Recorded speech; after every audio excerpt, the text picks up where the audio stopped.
નમસ્તે મિત્રો, સ્વાગત છે તમારું મારા આજના નવા વિડીયોમાં. મિત્રો, આજે આપણે બનાવીશું મસાલા મશરૂમ. તો એના માટે મશરૂમ આપણે લીધા છે. મશરૂમમાં જો આ રીતે વધારે બ્લેક ડોટ્સ હોય તો આના ઉપર આપણે ઘઉંનો લોટ લગાવી અને એને થોડા રગડી દઈશું, એટલે ઉપરથી એકદમ ચોખ્ખા થઈ જશે. ત્યારબાદ આપણે પાણીથી ધોઈ લઈશું. તો અહીંયા મેં 250 ગ્રામ જેટલા મશરૂમ લીધા છે. એના ઉપર આપણે ઘઉંનો લોટ લગાવીશું.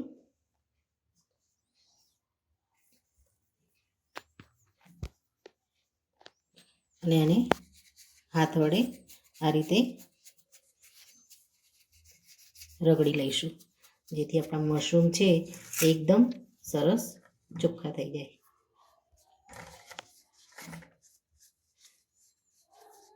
ત્યારબાદ આપણે આને ઠંડા પાણીથી 2 થી 3 વાર લોટ બધો નીકળી જાય એ રીતે આપણે એને ધોઈ દઈશું. આ રીતે કરવાથી એના ઉપર જે રહેલા જે ડોટ્સ હોય છે બ્લેક બ્લેક, એ દૂર થઈ જાય છે. આ રીતે આપણા મશરૂમમાં બ્લેક ડોટ્સ વધારે નથી, એટલે આપણને આપણા મશરૂમ જલ્દી ક્લીન થઈ જશે. મિત્રો, આપણે મશરૂમને ઉપર લોટ લગાવી અને બરાબર રગડી દીધા છે. હવે આપણે આને સાફ પાણીમાં 2 થી 3 વાર ધોઈ લઈશું, જેથી લોટ ઉપર લગાવ્યો હતો એ બધો નીકળી જાય. આપણા મશરૂમ એકદમ સરસ ચોખ્ખા થઈ ગયા છે. 2 થી 3 પાણીથી આપણે આને ધોઈ અને ચોખ્ખા કરી લઈશું. મિત્રો, મશરૂમ આપણા એકદમ સરસ ધોઈ દીધા છે 2 થી 3 પાણીથી. એમાં લોટ જરા પણ રહ્યો નથી. હવે આપણે મશરૂમને કટ કરી લઈશું. તો આ પાછળનો જે ભાગ છે એને આપણે થોડો થોડો કાઢી લઈશું.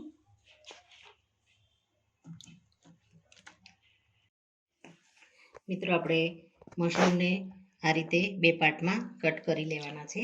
હવે આપણે ઉપર મસાલો એડ કરીશું. આપણે કિચન કિંગ મસાલો લીધો છે. એ મસાલો આપણે થોડો એની ઉપર સ્પ્રિંકલ કરીશું. ઉપર આપણે થોડી હળદર એડ કરી દઈશું. થોડું આપણે મરચું એડ કરી દઈશું.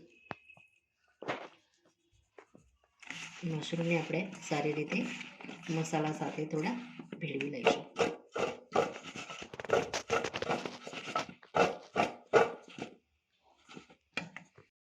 મિત્રો, આને આપણે ઢાંકી અને 15 મિનિટ માટે આપણે મૂકી દઈશું. ત્યાં સુધી આપણે મસાલાની તૈયારી કરીએ. મિત્રો, આપણે ટામેટાં ડુંગળીને રફલી આપણે મોટા મોટા જ કટ કર્યા છે. આપણે એકદમ બારીક નહીં કરીએ. તો ટામેટાં અને ડુંગળી કટ કરી લીધા છે. મરચાંને પણ આપણે કટ કર્યા છે મોટા મોટા જ. અને લસણ આપણે આખું જ લઈશું. આદુને આપણે છીણીને લઈશું. અને વઘારમાં આપણે 2 મરચાં અને જીરુંનો ઉપયોગ કરીશું. તો મિત્રો, આપણે વઘારવાની શરૂઆત કરીએ. મિત્રો, સરસ એકદમ સરસ ગરમ થઈ ગયું છે.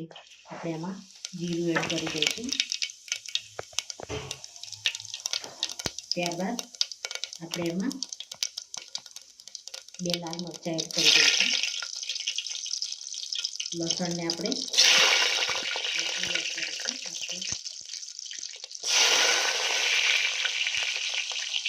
ત્યારબાદ એમાં આદુ આપણે એડ કરી દઈશું. 2 થી 3 આપણે લીલા મરચાં એડ કરી દઈશું. બરાબર સમાઈ લઈશું. લસણને આપણે થોડું તેલમાં ખાવા દઈશું. હવે આપણે એમાં ડુંગળી અને ટામેટાને જે કટ કરીને રાખ્યા છે એને આપણે એમાં એડ કરી દઈશું.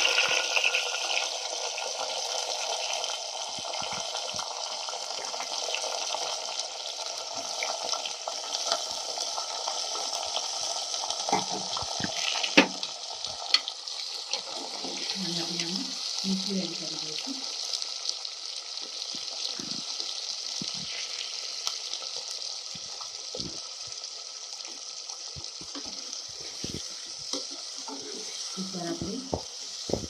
ચલાવી અને ઢાંકી અને આપણે ગ્રેવીને આપણે 2 સીટી થઈ ગઈ છે. ચેક કરી લઈશું હવે.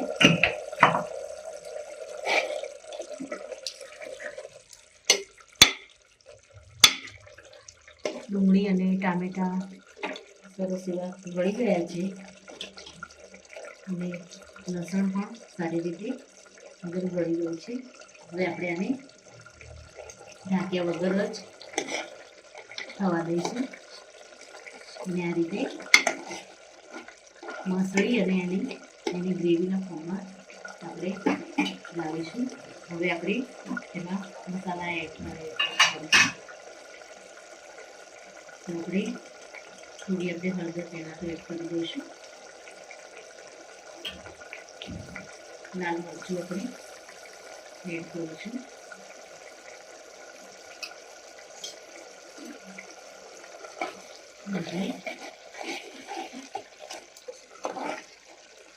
સારી રીતે ટામેટા અને ડુંગળીને આ રીતે ગળવા દઈશું અંદર, જ્યાં સુધી બધું જ પાણી આમાં ઓબ્ઝર્વ ના થઈ જાય અને આપણી ટામેટા અને ડુંગળી એ થોડી ગ્રેવીના ફોર્મમાં આવી જાય ત્યાં સુધી આપણે આને ગળવા દઈશું. ઉપર થોડો ધાણા પાવડર એડ કરી દઈશું, જેથી ગ્રેવીમાં થોડી થિકનેસ આવી જાય. હવે આને મીડિયમ ગેસ ઉપર ગળવા દઈશું. આપણે ગ્રેવી છે મીડિયમ તાપે થાય ત્યાં સુધી આપણે એક પેનમાં આપણે બટર લગાવી દઈશું અને એમાં આપણે મશરૂમને પણ થોડા ફ્રાય કરી દઈશું.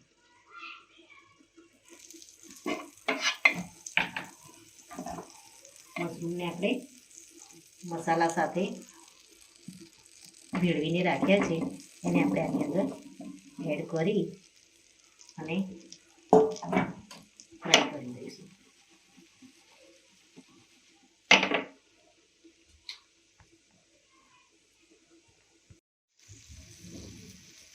આપણે બટર સાથે મશરૂમને એકદમ સરસ રીતે ફ્રાય કરી દઈશું.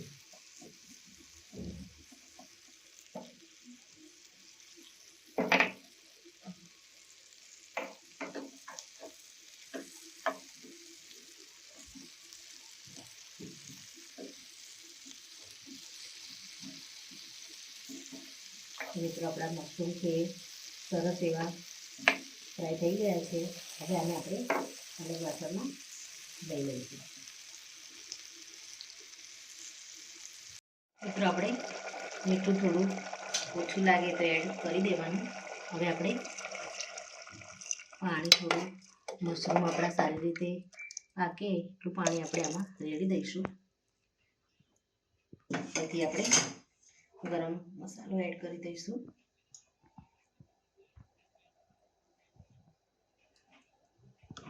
કસૂરી મેથી આપણે એડ કરી દઈશું.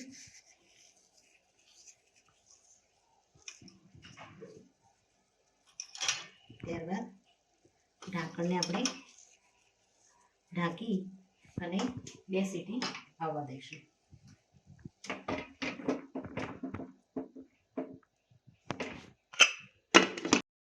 મિત્રો આપણે હવે શાકને ચેક કરી લઈશું. મિત્રો આપણું મસાલા મશરૂમ શાક બની અને રેડી થઈ ગયું છે. મિત્રો આને આપણે સર્વ કરી લઈશું. મિત્રો મસાલા મશરૂમ બની અને રેડી થઈ ગયા છે. મીઠાની સાથે જ ખાવાનું મન થઈ જાય એવા આપણા મશરૂમની રેસીપી તૈયાર થઈ ગઈ છે. તો મિત્રો આ સાથે મારો આ વિડીયો અહીંયા પૂરો થાય છે. મિત્રો મારો આ વિડીયો જો તમને ગમ્યો હોય તો લાઈક કરો, શેર કરો અને તમારી ચેનલ દેશી સ્પૂનને સબસ્ક્રાઈબ જરૂરથી કરો અને કમેન્ટમાં જરૂરથી લખો કે મારા વિડીયો તમને કેવા લાગે છે. ફરી મળીએ મિત્રો નવા વિડીયો સાથે. ત્યાં સુધી આવજો મિત્રો. Thank you.